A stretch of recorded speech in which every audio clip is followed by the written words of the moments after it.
Well, ladies and gentlemen, without further ado, I want to bring on a guy that I in particular just met. Okay, but I don't know him that well. So what I will do is give him a chance to introduce himself. And yes, he have a channel. Okay, we all have channels. Okay, the whole point of networking with other YouTubers is just that, to network. Hold tight, guys. Let me see if I can. Boom, Alex. Hey, What's going on, Alex? Am I saying it right? Is your name Alex? Or what? yes, Alex. Alex, explain your name, man. What is this, Alex the car doctor? What the hell is going on now, man? The car doctor came from. I was at the dealership one day with my mother-in-law inspecting a car, and I had my stethoscope, and they was like, "Oh man, you a doctor, huh?" I just ran with that name. Ain't my business that. Since you out there, we wanted to get your intake on that, as far as running a shop or not working. Running a shop. I don't want to say not working for somebody, because at the end of the day, we all have a boss, no matter if, you know what I'm saying. My boss is my wife. So what is it? Is there high risk out there? Is there high competition out there? What's really going on? Competition is not really that high. There's a risk in everything we do in this industry. Of course, I don't have to explain that to you. It's, you got predatory customers, and you got a lot of risk. You have to watch your employees like a hawk, making sure they're doing the right things. Running a shop it's a hassle if you don't have the proper team and the help. I don't do this by myself. I couldn't. I don't have the mind capacity. I just like to turn wrenches at the end of the day. Okay. My wife is a big part of the shop. She pretty much manages for me.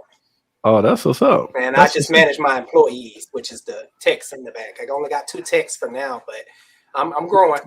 Who's your closest competition? You around other shops? Or? Oh man, there's so many shops in my area. There's so many shops in the city of Morrow that the city is actually not allowing any more shops at this point. Oh no! Well, how do you stand out, my guy? What? I guess I'm out on social media. I got a TikTok. I've been on Instagram for a while. My work speaks for itself. And when I was a mobile mechanic, my customers follow me faithfully. Oh, okay. So basically, I mean, if you ain't on social media, you're gonna have a hard time. I think so. I try to explain it to people all the damn time, man. They, I don't know. You got to find a way to stand out. Yes, you do, especially in this day of time. This day of time is all about social media. And these old school die hard, I'm gonna do it this way. They're gonna run themselves out of business if they don't get to the the modern day standards, which is social media and stuff like that. Oh yeah. I put up a couple controversial videos as it relates to brakes. Mm-hmm. I posed the question: are you guys turning rotors or replacing rotors? I replace rotors. I used to turn rotors, but my machine, I pretty much broke it because so I just been replacing rotors for now. Old ass Amco machine, because that's what we get. I like on-car brake lathes because on-car brake lathe, you don't have to clean the surface. When you take a rotor off, that rust left behind will cause an uneven surface, and some mechanics are lazy. They don't take a buffing wheel and buff that rust off before they put the rotor back on. You know how it be, so it can still be kind of warped. We got one of those, but it never gets any action, man. I don't know. Replacing is so much easier. I get such a great bundle deal at the auto parts store, because you got to think I spend a lot of money with the parts store, so they give me great deals on parts, so I can provide my customers. So I take it. I'm looking at this. You don't discriminate. I don't. Whatever come in the door, I see Chrysler, Nissan, Ford. Now I've just started discriminating. I gotta talk about this real quick. What's that? European cars. I recently stopped working on European cars. Wow. When it comes to European cars, I'm very funny when it comes to parts. And some of my customers, they don't like that. They don't like the deposit. They're very nitpicky. In my opinion, not the cars, it's the customers. If you're bringing your Mercedes to me Mm-hmm. You're trying to save money. I'm not the shop for that. Most people with money that can afford to take care of their Mercedes, they're gonna go to the dealership anyway. Oh wow. And they don't understand, like, oh, why you just can't go to the junkyard and get this part? No, no, ma'am, no, sir. I'm not doing it because it's gonna bite me in the butt every time. Oh wow. All right, now strolling through this, I saw a couple of Chryslers in here. What is going on with these damn Chryslers in here, man? This Man, ain't they cool. keep me in business. That's what's going on with them. I'm You loving them. said I'm it right. loving them. You ain't complaining though. I get a No, lot of complaints from mechanics. I That's don't complaining. understand why. I actually love them, and I try to. This is why I built this channel, so I can tell people about these cars and tell them how to take care of their cars, so I won't see them as often. Yeah. Okay, that's what's up, man. Because I saw that one that charger you was dealing with. You obviously got it done because this is an old video. So. Oh yeah, everything. I try to get stuff out the door. Nothing lingers around my shop. Man, that's what's up. That's what's up. My buddy's shop, he got cars been back there for. I don't know if he's fighting with parts or they don't know what's. You ever run into stuff you don't know what's wrong with it? I do very rarely because I won't stop until I pretty much find the issue. Or if I can't find the issue, I just give it back to the customer and refund them or whatever I charged them and be like, hey, I was wrong. Oh, that happens. That actually some shops do that. But I mean, I got a PT that another shop put on an alternator, PCM, and a battery. The car's not charging. Mm-hmm. Lady had the car told to us, I need diagnostic time. She don't have money to even approve diagnostic time because they took all her money with those parts. So you telling me some of the shops should refund the money if they don't get it right? Or I think so. It'll set a better taste in the consumer mouth, because with the consumer, they're getting a lot of bad negative vibes from shops from doing this. They spend their money, thousands of dollars, and the shop come back and be like, well, this didn't fix the problem. We need to try this next. And the customer's sitting there looking like, are you gonna, give me back something, or what are you gonna do for me? Me on the other hand, I'd rather just give you back all your money, especially if I provided the parts. I've done that now. Maybe a handful of times, but not many times because I rarely try to end up. I don't try to end up in those situations. but sometimes it's unavoidable, though, ain't it? Like yes, and that's why you have to kind of read your situation going into a job. Like rust buckets, I hate rust buckets. That's my kryptonite. Wow. Oh wow. So I'll be careful when it comes to rust buckets. This is 4 months ago. This Escalade, y'all get that going? Yes, that's a very happy customer. I think I got an update video on him. Just to update saying how things been. Hold on. So let me get this straight. Cadillac got lift ticking problems too. Oh, big time! I knew it wasn't just us. That keeps me in business. I'm actually have an avalanche in the shop. I do so many lifters. I finally ran into a bad part. I put this avalanche together, and it has more collapsed lifters than when it began. I'm taking it back down and putting more lifters in it now. It was bound to happen. Bad parts are bound to happen. Okay, I see a 1500 over here. You got to pull the camshaft out of that? Yeah, I needed a camshaft. It chewed it up pretty bad. I think I still have that part under my little roll cart for demonstration purposes. Okay, let me ask you this: you take the whole front off because I think I actually pulled the engine on that. You ended up taking it. Yeah, because normally what I like to do for my customers, I like to reseal everything while I'm in there. Oh yeah. Because the last person touched it, they're gonna blame all the oil leaks on, even though if it was pre-existent, they're gonna try to get you. So I try to watch my own back while I'm in there. I just go ahead and reseal it, get a Fel-Pro gasket set, and just replace all the gaskets. And go from there. You got scan tools to read every different make and model? Yes, I use Autel. Autel's been very good for me. I hear that a lot from my subscribers. Everybody, that's the scan tool but see, when guys ask me what scan tool do I recommend, I don't have an answer for them. Somebody like you may have an answer because you work on a lot of different makes and models. Now I recommend Autel because compared to Snap-on, because I was at the point of choosing a scanner, because I have to have a high dollar scanner because I work on a wide variety of things. I need to program things, stuff like that. If you're just a DIY guy, you can just get the little 500 Autel scanner, like a little small tablet. But I have the big $5,000, $6,000 Autel, and it does everything I need for my shop. But compared to Snap-on, that scan tool does a hell of a lot more. It's so much better. Yeah, that's what's up, man. Because I have no answer for. I've been using the dealer scan tool for the last 2 decades. Now, I enjoy using the dealer scan tool. If you're brand specific, the dealer scan tool is where it's at. But if you're a generic guy like me, you need something that's a little bit more wide variety, which the Autel handles. Now, it is a little weird because the way it's set up kind of for specific vehicles. So some stuff is not. It doesn't. It's weird. It's kind of universal. So you have it takes getting used to. Oh, okay. That's what. Have you ever had to call up a dealer and get some information, or your computer? You got information at every damn thing. All data. I figured it out. I use all data.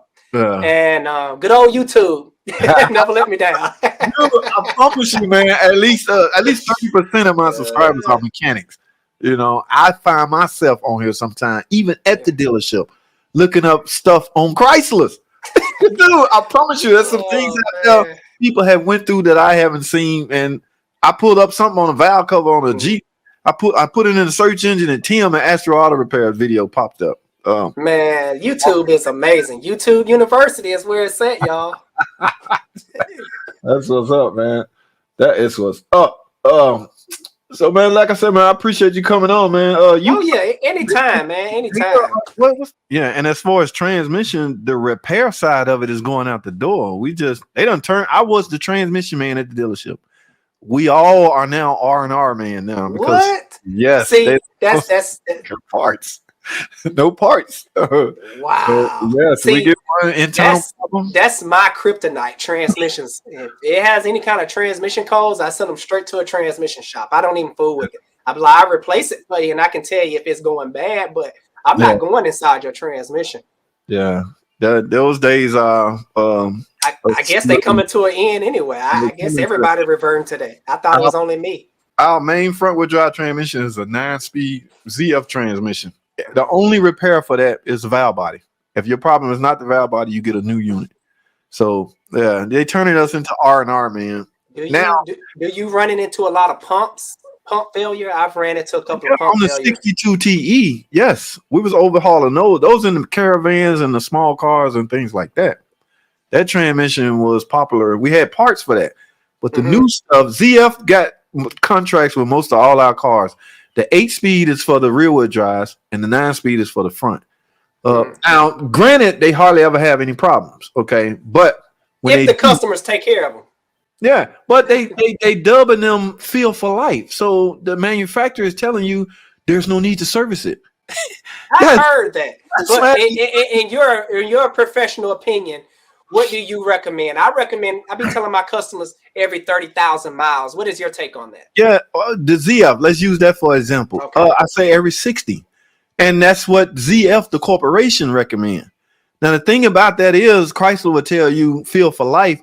Technically, your powertrain warranty is out at 60,000 miles. So, look, listen, they don't want you to touch it until after that. Now, once you hit 60, you on your own anyway. So you can do whatever the hell you want, but they don't want you touching it because they're afraid of, you going in with the wrong fluid or that's why they snatched the dipstick away. We did so many transmission under warranty because consumers were installing incorrect fluid. Because they had a warranty, we had to honor that. And we transmission left and right. So a long time ago, they took the dipstick away from. That's why I never understood that, but that makes sense on the business side of things. You know what's funny? Some wise guys, aftermarket companies, they produce dipsticks. Okay, y'all can buy this. So Chrysler one up them. They took the dipstick tube away after that. That 8-speed transmission, there's only one input to that transmission. It's on the transmission and it's covered by a screw. So that's the only entry port. You fluid go in, fluid go out, and that only I've noticed that it's completely sealed. is sealed. And that's what's going on with Nissan. They CVT failure. They're not letting the consumer know you need to change it every 25,000 miles. I think that's what Oh they wow. recommend. They don't say anything at the dealership. It just, I'd be like, wow, they didn't tell you this at the dealership. And when I go to the parts counter, I just always double check, cross my T's, dot my I's. I'm like, what's the recommended service interval? I got this from the parts counter, 25,000 miles. Oh They man. just don't say anything because they want them to fail, I guess. I don't know. Yeah, but that's an image killer. When your product, that CVT tied to your image, it could really damage your image if you ain't careful. I don't know what's going on. If it's damaging their image, why they not, keep their customers up to speed on things? Right. Oh, you got a little bit more time, man. I'm gonna fly through some of these comments. Yeah. Let's see what these folks talking about. I love my Nissan. This guy here, you heard it, Fluffy. He worked for Nissan. Oh yeah, I checked out his channel last week with you. That dude is off I the like chain. it. He's a workaholic too. Who is this? Mid-Atlantic. I skipped some people, guys. I apologize. I'm at the 9 o'clock mark and I try to hang on for an hour. I worked for Mercedes-Benz dealer for years. Most of the customers wanted a discount every time he came in. I deal with that all the time. That's what's up. I'm doing an engine swap on the 0433 due to rod knock getting the engine. Do y'all build engines, man, or you swap out engines? It just depends on which situation I'm in. I try not to because I don't like to be responsible for warranty stuff.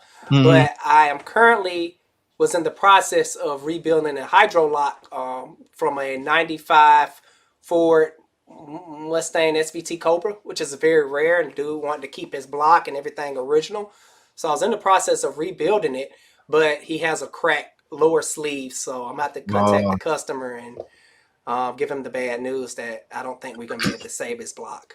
Oh, because that car is like ultra rare. It's a convertible SVT Cobra. Oh. And I think the insurance company quoted it around, they do an estimate on the car. That's like a $20,000-$30,000 car. Oh man. Depending on the year, we're not even allowed to do head gasket. Just say 2.7. You heard of Chrysler 2.7. Oh man, we're not allowed to do any repairs on that. Well, that's funny. Now, because you work at the dealership, don't you, JT? Yes. Oh man, I get a lot of customers complaining about y'all saying, "Oh, they told me my car was too old and we can't work on it." So I'm here, and I'm like, it is what it is. My manager said, "I say all it needs is a water pump." He's like, "No, because we're not even allowed to do a water pump on a 2.7." Oh gosh, that's funny. The risk is too high in his eyes. I get it. I just thought that maybe the dealership want to sell them new cars and they just don't want to fool with the old stuff. Yeah, it's some risk to it. That's an all aluminum engine, so if you overheat it a little bit, it's pretty much. What I try to do anytime a customer come in with a potential overheated situation, I just straight up do a block test. You can do a block test in any situation as long as the car is running. Of course, you can't do a block test when the vehicle is not running. Right. If it's not running, you can crank it over and hear it not firing on all cylinders or have low compression, and you know what he done to it. Wow. But a block test is the key to watching my back and saving the customer money, because I don't want to charge the customer for a water pump and he got other issues that he may not want to fix. So block test is key. Right. Y'all use engine machinist? Like if you had heads need to be flattened? I recently stopped doing head gaskets because the head shops may have a bad day, and that all comes back down to me. So I just replace. Now I used to be the head gasket god. Used to do them all the time, but sometimes I get the head back from the machine shop. They may have not torqued something down right, and I'm like, what is going on? And I have to pull it all back apart. I'm like, they didn't even do this right. So it's just time-wise, it's just easy just to throw a motor in it. Have you tried to launch a Top Don Phoenix scan tube? I don't like lunch. Their setup is very weird to me. I tried lunch and I don't like it. They don't last long to me. I had them freeze up and just act really stupid. Oh wow! Yeah. I just got finished doing one of my little live streams. I'm trying to do them like every Wednesday and Sunday. Okay. If my kids allow me. You gotta I got too many kids, man. I need a school bus. promote this stuff so everybody know, man. Put up some of those notification things. I got a whole crew over here. We love to tune in.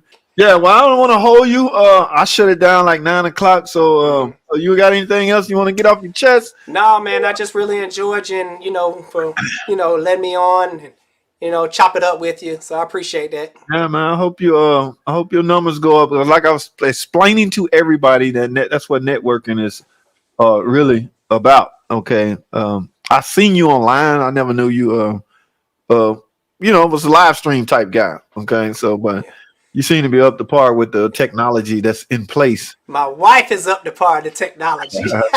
Yeah. Well, I'm at the bottom, Alex, man. I appreciate you jumping man. on. Same here. Pull you up. That is what's up. Much success. All right, guys. It's like 50 people in here. So, like I say, y'all jump on my man channel and subscribe to his channel. He got a ton of videos. Do y'all see all this stuff?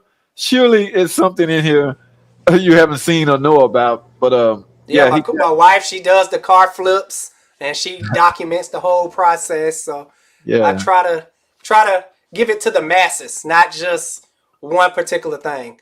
But hey, I enjoyed you guys. I'm gonna go ahead and jump off. JT, God bless you, my brother. Have a good one. Thank you.